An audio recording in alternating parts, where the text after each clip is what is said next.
Apa sih yang dimaksud dengan imunisasi itu? Imunisasi adalah cara untuk memperkuat sistem kekebalan tubuh pada bayi sehingga dapat kebal terhadap serangan kuman penyakit, baik itu bakteri, virus, jamur, parasit, dan lainnya. Dengan melakukan imunisasi, artinya Bunda sudah melindungi si kecil dari berbagai risiko penyakit di masa yang akan datang. Imunisasi lewat pemberian vaksin ini akan membantu sistem imun si kecil dalam memproduksi antibodi khusus untuk melawan penyakit-penyakit tertentu. Vaksin mengandung versi jinak atau non-aktif dari suatu kuman penyakit yang telah dilemahkan. Setelah masuk ke dalam tubuh, kuman jinak ini tidak akan menyebabkan penyakit, tapi justru membiarkan sistem imun si kecil mengenali dan mengingatnya sebagai suatu ancaman. Nah, setelah itu, sistem imun si kecil akan membentuk antibodi yang secara spesifik bekerja melawan jenis kuman tersebut, dan ketika nanti ada kuman yang masuk ke dalam tubuh si kecil, sistem imunnya sudah siap membunuh dengan antibodi khusus yang didapatkan dari imunisasi. Hal inilah yang membantu anak terlindungi dari berbagai macam penyakit berbahaya.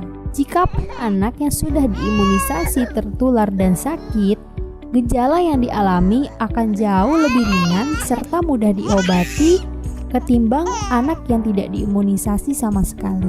Faktanya, hingga saat ini masih terdapat 12% anak Indonesia yang belum mendapatkan imunisasi lengkap.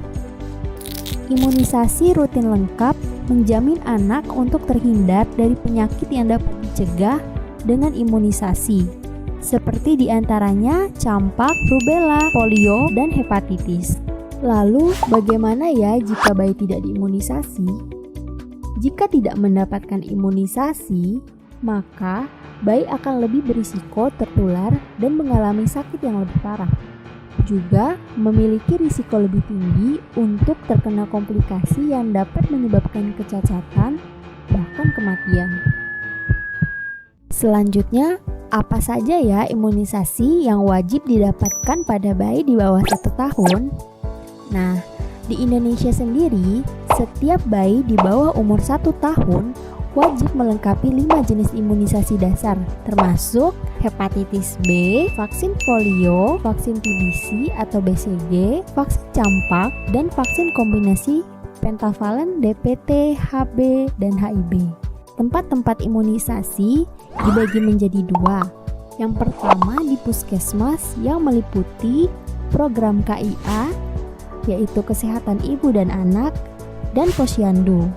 Kemudian di luar puskesmas dapat didapatkan di rumah sakit, di dokter anak, dokter umum, dokter spesialis kebidanan, maupun di bidan.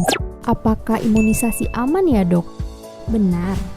Buktinya, hampir setiap hari jutaan bayi dan anak diimunisasi di seluruh dunia. Terdapat institusi resmi di semua negara yang menyatakan bahwa imunisasi aman. Apakah imunisasi bisa menimbulkan bengkak, kemerahan, nyeri, dan demam?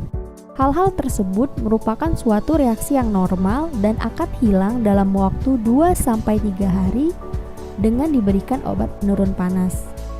Bisa tidak ya dok jika imunisasi digantikan dengan ASI, gizi, maupun suplemen herbal? Jawabannya tidak bisa ya bunda. Karena belum ada penelitian sahih yang menyatakan imunisasi dapat digantikan oleh ASI, gizi, maupun suplemen herbal. Kekebalan yang dibentuk oleh imunisasi bersifat sangat spesifik. Nah, itulah mengapa semua negara melakukan imunisasi rutin secara terus-menerus.